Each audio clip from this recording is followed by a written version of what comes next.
Good afternoon and welcome to you all joining me again here on a very beautiful day, a Friday afternoon, 1:30 p.m. Washington, D.C. time.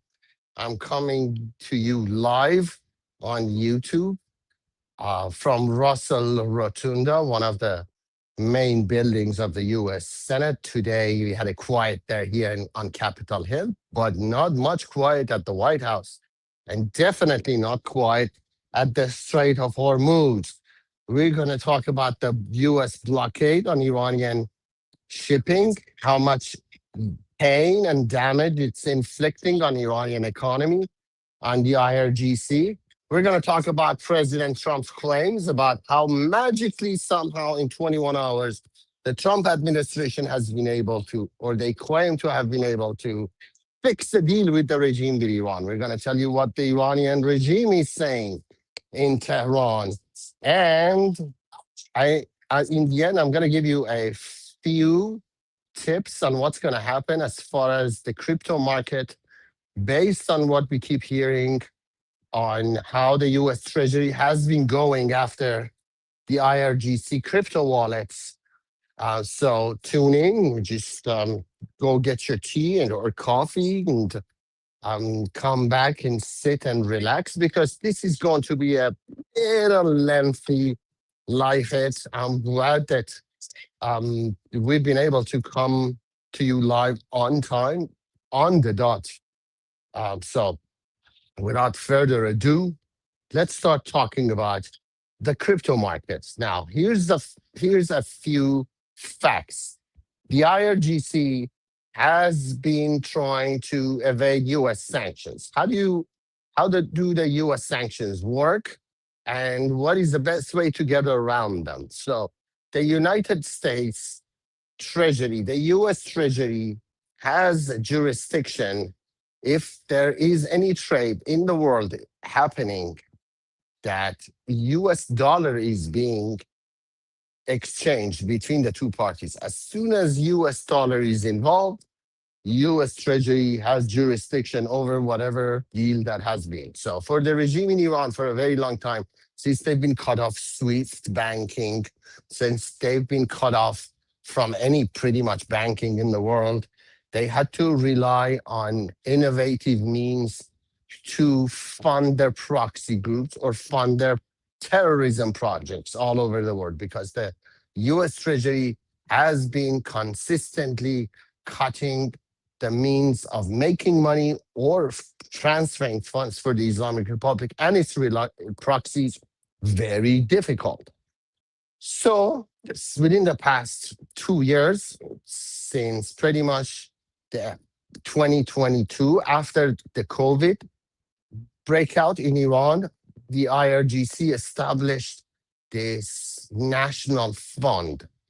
It's a company called Novatex, which operates in Iranian economy freely, has monopoly on trade in cryptocurrency, has the monopoly in crypto mining, especially Bitcoin mining, because it's linked to the IRGC, it belongs to the SEPA. It's not a private company that makes money for its shareholders, and their shareholders is basically the IRGC commanders, ex-IRGC commanders, current IRGC commanders. They're the shareholders of Novatex, this Iranian cryptocurrency transfer system, if you will. And within the past 2 years, it has grown and grown in the world's shadow economy, to the point that Novatex last year in 2025 has allegedly, reportedly transferred over $10 billion worth of digital assets within Iran's market. And not only they work to fund the Iranian proxy groups or the regime in Iran purchasing weapons, or for political manipulation of different political parties, especially in Europe, or to use as soft power for the Iranian regime within the Persian Gulf, moving billions of dollars of digital assets from one wallet to another. So this has been well documented, as you can see here, being highlighted by my director here. If you look above, this has been well documented by mostly American media, but also British media, the English-speaking media in the Persian Gulf region, mostly even Iranian Farsi-speaking media has been covering this extensively during the past 2 years. So this is not a secret. Novatex is not a secret. We always knew it, that Novatex consisted of a bunch of former and current IRGC commanders. We never knew the extent of their operation. What makes this case very interesting, lately, the US Treasury confiscated over $1 billion worth of crypto assets. Where? Out of all places, in the United Kingdom, in the city of London. So I digged in, I looked at like if there's any precedent for this, if there's any precedent for the US Treasury to confiscate or to freeze assets in the United Kingdom. And guess what? There's none. There's none within the past 250 years in United States history. Never in its history, the US Treasury has moved to confiscate or freeze assets in the United Kingdom. And this fiasco for the UK government, which clearly shows that the IRGC commanders have been transferring these funds pretty much freely in Europe. There's no way for the UK government not to have known that Novatex, the company that it has been moving this money around allegedly, is not linked to the IRGC. There's no way for the UK government not to know that. Because as I clearly told you and showed you from several links that we shared here so far, it's public knowledge. Novatex, their activities, their link to the IRGC is public knowledge. It's been known pretty much at least for 2 years that Novatex transfers money to Hezbollah, to Hamas, to Islamic Jihad, to Houthis, to Fatimiyun, to Zainabiyun. And this has been, this is a fiasco. There's no precedent for it. I have never heard of the US Treasury moving into the British, United Kingdom territory and confiscates assets within that territory. And the UK government hasn't pushed back. They say, yeah, they admit that that money belongs to the IRGC, to Novatex. They admit that the companies were registered in London. This just came out a week ago. And the ramifications of that for United Kingdom would be enormous. Not only this is an evidence that the IRGC has been moving around billions of dollars of worth of crypto within United Kingdom, but it's also an indication that every terrorist organization and every narcotics organization in the world can do the same thing in United Kingdom. That's why a lot of people are very skeptical when it comes to the activities, the financial activities, the kind of safe haven that UK is providing for a lot of countries that are not very friendly to the United States. And some of these countries or some of these organizations have been even listed as a terrorist organization by US State Department or US Treasury. And the UK government has been turning a blind eye, obviously. If the US Treasury has to go into London and confiscate those assets, it means that they felt they can't trust the British government to go in and do that, probably. That's what it means. And the fact that at the same time in United Arab Emirates, their government is closely partnering up with the US, they're cooperating with the US Treasury to block wallets, digital wallets of IRGC commanders in United Arab Emirates, in some of these digital asset holdings or funds in Dubai. The fact that the UAE is clamping down on them, the fact that now it is revealed that within the past few weeks, nearly $500 million worth of Tether, which is a stable coin, has been confiscated by US Treasury in Dubai. UAE is cooperating, but UK is not. What is happening in this world? Um, and if you look at mainstream media, they have no clue. They don't know what's happening in the crypto market. Pretty much the legacy media is fixated on the war and the kinetic war and what they can see. If they can't see it, if Pentagon doesn't talk about it, if the US State Department doesn't talk about it, what the legacy media is doing is basically looking at President Trump's Twitter feed and then attacking him. So Trump puts out all these different claims, Within the past 48 hours, President Trump has been putting out all these claims about Iran. He claims that he has been able to negotiate with the Iranians. Suddenly, within 21 hours, we have a full negotiated process for how the war with Iran is going to end. And I'm very skeptical about that. I hope it happens. I don't think it's going to happen. I don't think Trump is telling us the truth. I don't think he should. I think at this point, he is playing everybody, and the art of deception, the art of war. If you read The Art of War, the book, which has been written by the Chinese legendary general 3,000 years ago, The Art of War. It's only 50 pages long. The Art of War, when you read The Art of War, Donald Trump's playbook is pretty much step-by-step aligned with The Art of War from Sun Tzu and The Prince from Machiavelli in Italy. Basically, these two books explain Trump's playbook, and he's playing a Machiavellian game. He's not telling the truth to anyone at this point.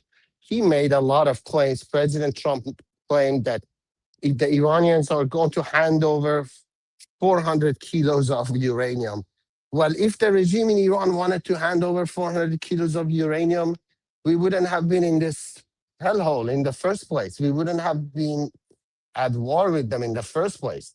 Wouldn't it be so counterintuitive for the regime in Iran to come out after they've been bombed, decapitated, lost their leader, lost most of their layer, the elite layer of the IRGC commanders, they're all gone. At least $500 billion of damage has been inflicted by US military within the past 50 days. Their missile launchers are gone. Most of their military capabilities, offensive capabilities are gone. Most of their commanders are gone. They go through all of that. Do you think it makes sense for the regime in Iran to suddenly come out and say, hey, here's your 400 kilos of enriched uranium? I don't think that's going to happen. The regime in Iran certainly claims that it's never going to happen. If you listen to the Iranian regime, the only person who claims that there has been a deal and this deal is going through is President Trump. Nobody else in Iran is confirming that. Not even sources in Islamabad, in Pakistan are confirming that. They're still miles apart. Now, Senator Lindsey Graham lately came out at Fox News and he claimed that during the negotiations between Vice President J.D. Vance and the Iranian delegation in Islamabad, they called Donald Trump. That's what Lindsey Graham claimed on TV. He said they called Trump, and President Trump was speaking to the American delegation. Some sort of exchange happens between the Iranian delegation and him, and he gets mad and he starts cursing them on the phone, and he raises his voice. So if President Trump has been talking to Iranian leaders, which is the first time in the past 47 years that any Iranian leader, elected or otherwise, has directly talked to a US president. But if that has happened, it didn't go well. Obviously, he had to raise his voice, he has to curse them. That kind of a tension clearly shows that they're miles apart when it comes to any sort of agreement. The regime in Iran, if you listen to the media in the Islamic Republic right now, they claim they have won already. They claim they have pushed back the American onslaught, the Israeli bombing campaign. They claim that they have won. And when you look at the streets of Iran, when you look at the streets of Tehran right now, if you look at the streets, it's filled with Hezbollah fighters, the Iraqi fighters of the Islamic Republic factions like Hashad al-Shabi. They're parading in Tehran, or Afghan fighters, Zainabiyun, or Pakistani fighters, Fatimiyun. They're parading in the streets of Tehran, in the streets of Shiraz, Rash, Isfahan, Mashhad, because the regime is so afraid of their own security forces. They cannot rely on their own security forces because they know their security forces are probably not going to shoot people. That's why they're bringing in allegedly up to 20,000 fighters, foreign fighters, right now in Iran. And when people here in the West talk about no foreign involvement, it looks nice, it sounds nice on the surface, but foreign involvement is already here. Foreign involvement is already in Iran, and they can see that. Now, how does the regime in Iran fund these operations? How does the regime in Iran fund some of these proxy groups? How does the regime in Iran manages to make money or find money to pay thousands, if not tens of thousands of security forces to brutalize its own people? It's not cheap. It doesn't come cheap. It's very expensive for the regime. And the answer to that question is Bitcoin mining. That's how the regime in Iran funds its operation right now. It's not through the sale of oil, it's through cryptocurrency mining. Now, the video that you're watching right now is a raid, allegedly, a raid that a part of the Iranian government made in Tehran, near the capital. What you're watching is a Bitcoin farm, so-called Bitcoin farm, where you have hundreds, if not thousands of GPUs connected to each other. And these GPUs, basically processing motherboards, all they do is Bitcoin mining. They just do calculations, they process the Bitcoin blockchain. As you can see, it takes a lot of electricity. And as you can see, it's connected to the grid, directly connected to the grid, the civilian grid. They don't have their own electricity. They don't have their capacity.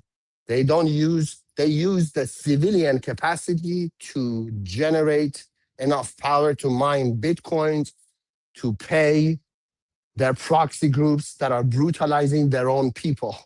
That's the sad story, is that the whole complexity of these issues, it all comes down to the fact that the IRGC has a major hold on Iran's electricity. They have been building multiple hydroelectric dams during the past 10, 15 years. Hydroelectric dams that obviously have no economic justification. For 20 years, the environmentalists in Iran have been fighting it. The regime has been putting them in jail, putting them down in cases. They have killed these environmentalists because they would stand up to the regime and say, what is the economic justification of building this hydroelectric dam here in the middle of nowhere, where it's going to flood villages, it's going to flood agricultural lands, and IRGC doesn't care because they knew in the end they're going to use that electricity from that hydroelectric power plant to generate and mine Bitcoins. That electricity is not going to go to Iranian people. That electricity only goes to mining Bitcoin for the regime in Iran. And now the US Treasury has stepped up. It's cracking down on the Iranian mining industry, the Iranian Bitcoin industry. In fact, 24 hours ago, Secretary Scott Bessent, the US Treasury Secretary, talked about this, talked about secondary sanctions against countries that purchase oil or purchase petrochemicals from Iran. And he called it Operation Economic Fury. The military operation was called Epic Fury. That seems to have been come to a pause. It has been paused. Now the U.S. government claims to have started another operation, which is an economic operation against the regime in Iran. And Secretary Bessent called it Operation Economic Fury. Listen to his bite. Yesterday, we announced Operation Economic Fury, and for over a year, we have had maximum pressure on the Iranians, both on blocking payments into the Iranian state and going after the accounts of the IRGC. One of what may prove to be fatal mistakes that the Iranians made was bombing their GCC neighbors, and who are now willing to be much more transparent in terms of the funds, or do a deeper dive in investigating the funds that are held within their banking systems. So we have pushed out to them the request that we want to freeze more funds of the leadership of the IRGC. Well, you heard the man. He explained it to you. It blew everyone's mind here in Washington, D.C. when the regime in Iran started attacking its neighbors in reaction to the U.S.-Israeli bombing campaign. Nobody in D.C. thought that the regime in Iran is that dumb and they would basically ruin their own prospects of building some sort of coalition against this bombing campaign. The minute that the regime in Iran started attacking United Arab Emirates, Qatar, Bahrain, all these other countries who kind of had a kind of relationship with both Iran and the Israeli government and the US government, some would say they were double dipping. Definitely United Arab Emirates for a long time was double dipping for a long time. But that came to a screeching halt as soon as the regime in Iran started attacking Dubai, Abu Dhabi, started shooting missiles, and started shooting drones at these countries. As you heard, Secretary Scott Bessent explained this. As soon as the missile came in, those countries have started cooperating with US Treasury. Now they're more open, more transparent to US Treasury. Now they are cooperating with the US Treasury in order to confiscate funds that belongs to IRGC commanders or all these other terrorist organizations that are being funded by the crypto mining industry that for the past 2 or 3 years has mushroomed in Iran, has been consuming pretty much, some say up to 50% of Iran's electrical grid goes into these mining facilities. And just to give you a sense of what's happening in Iran, there's this website called Mihan Blockchain. It's a local Iranian website that reports on, blockchain and, mining and crypto in Farsi. Mihan Blockchain, if I'm not mistaken. If Arman John has that, he can put it up. But Mihan Blockchain, here it is. Mihan Blockchain had a piece on how the mining industry, IRGC, Bitcoin mining industry, has been stealing electricity from Iranian people and in what situation. I actually did translate it for you because I want to give you a sense of what is actually happening inside Iran to Iranian people while IRGC is mining Bitcoin and steals their electricity. So he says, we still haven't forgotten last year's power crisis, a summer when the heat arrived ahead of schedule. And in the middle of repeated blackouts, we endured one of the most intense heat waves in the past half century in Iran. On days when temperature climbed above 40 degrees, that is more than 110 degrees Fahrenheit.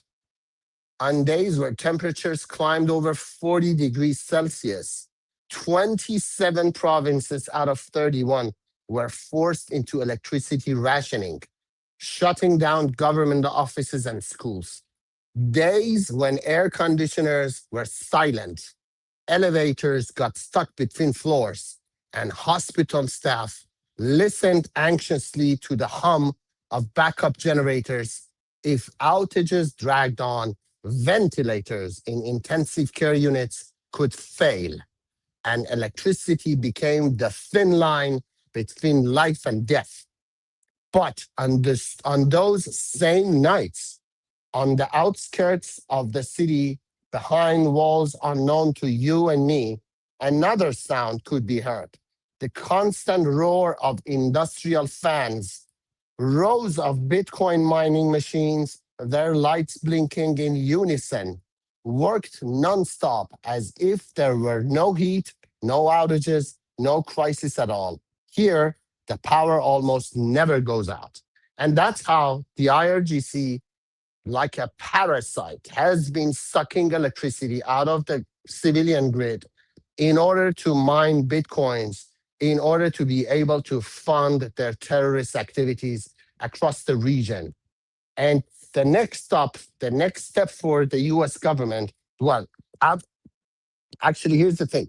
So that while the kinetic war was going on, the US Treasury has stepped up its confiscation and freezing of digital assets belonging to the IRGC. Like I said, more than $500 million worth of Tether has been confiscated by US Treasury belonging to IRGC. Nearly $1 billion worth of crypto has been confiscated in the United Kingdom, which shows it should be an alarm to everybody. As an Iranian American who has traveled to Britain, who has traveled to United Kingdom many times, and loves their culture, loves their music, loves their literature, I think they have contributed in positive ways and in negative ways to world culture and world economy. And it is very sad for me to see United Kingdom has been reduced to this safe haven for money launderers around the world, not only IRGC, but narco traffickers, human traffickers. There's numerous reports, okay? If you don't know what's happening in the United Kingdom, if you don't know about the rules of setting up shell companies in the UK, you are blind, my friend. Anyone can set up a shell company in UK, anyone from anywhere in the world, and you can set up as many shell companies as you want. And that is how most of these terrorist organizations are using United Kingdom to move money around, because it's like an onion. It's layered. You find who owns the first company, then there's a second company, then there's the third company. It's like layered. It's like an onion. It will take you many, many months, many, many years to find out who really is behind a company. And by that time, there are other shells that has been created. Makes it very easy, even for organizations like the Islamic Revolutionary Guard Corps, to move money around. That is very alarming. It's a fiasco for the United Kingdom. Again, the first time the US Treasury has gone into the jurisdiction of basically its foreign jurisdiction. Not only that, it's in United Kingdom. They have confiscated and shut down a company in the heart of London. And that tells a lot. But the reason behind many of these activities right now is that, one, the Trump administration is pushing Congress here for legislations on cryptocurrencies. This is no secret that terrorist organizations, narco traffickers, human traffickers have been using cryptocurrencies as a means of payment to get around sanctions or for privacy reasons, to stay anonymous. That's no secret. Everyone knows that. So the Trump administration is pushing the Congress to codify some of these crypto laws, to come up with a comprehensive legislation regarding cryptocurrencies in order for the US Treasury to be able to go after many of these illicit activities. Now, right now, they don't have, based on what I know, like the whole office that works on these issues, I think it's like 16 people. I'm not joking. 16 people is nothing. An office that has the challenge to tackle one of the main basically systems of illicit payment in the world. 16 people is nothing. They can't do much. 16 people is not enough to control a state here in America, let alone the whole world. And that's what I've heard, is that only 16 people are working on that in US Treasury. It has to expand. It has to expand to maybe to an organization that can start going after different cases. But kudos to US Treasury for going after the IRGC assets, mostly in United Arab Emirates, anywhere in the world. Allegedly, Novatex, like the company that has the digital assets holding belonging to the IRGC commanders, most of their assets have been frozen or hacked, or right now they're struggling to be able to make any deposits from these accounts, mostly. And I think the next step for the US government would be to push Congress to pass that legislation within the next 2 or 3 weeks. Secretary Bessent has been mentioning it repeatedly, and especially now that the Congress has came back from a 2 weeks recess, and it looks like that there is no deals to be had in terms of reopening parts of the federal government between Democrats and Republicans. No deals to be had. So it seems that each of these parties are going their own way in this environment. The only thing that might get any kind of bipartisan support in US Congress is crypto finance laws, crypto transfer laws, cryptocurrency laws. That's the only legislation that I see here getting any bipartisan support for the foreseeable future. And it's the perfect time for the US government, for Trump administration to push that. And probably that's what we're going to see. I'd like to thank you again for joining us on such a lovely Friday, beautiful day in Washington, D.C. with another live hit. We thank your support. I was reading some of your comments lately. One of the subscribers to Arash Unfiltered mentioned that he hopes that soon President Trump would subscribe to my channel. Who knows? Maybe President Trump subscribes to my channel and we develop kind of relationship. I'm sure that there's not many Iranian Americans or Iranians, period, who do deliver news from both sides of the aisle. So I do have my Farsi-speaking Farsi channel, Capital Report. Most of you are on it. This is my attempt to start an English channel because I want to communicate with the outside world, with non-Farsi speakers, mostly with Americans who are interested to know anything about Iran, about Iranian people. As you can see, we share a lot of videos. We share a lot of bites. I do my own interviews every once in a while with senators. We try to keep this channel independent. This is a new channel. I'm hoping that we get monetized by the end of next week by the grace of your help and your support. We have accumulated nearly 1,500 hours of watch time, which is fantastic. I've only had 4 live hits. 1,500 hours of